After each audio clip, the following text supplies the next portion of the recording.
النهاردة أول مرة أروح المتحف القبطي.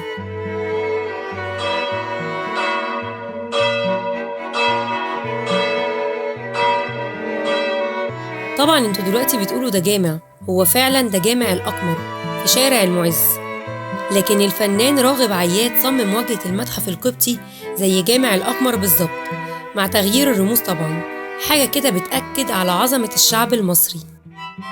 المتحف كان حلم لمرقس سميكة باشا اللي كان مهتم بالآثار وبالأخص الآثار القبطية، وفضل سميكة باشا يسعى إن يتعمل مكان يضم فيه كل الآثار القبطية، وبالفعل نفذ حلمه بالتعاون مع الكنيسة القبطية والحكومة المصرية. وكان اختيار موقع المتحف جنب حصن بابليون اختيار عبقري، لأنها المنطقة اللي بتجمع 3 أديان في مكان واحد، فنلاقي الكنيسة المعلقة والمعبد اليهودي وجامع عمرو بن العاص.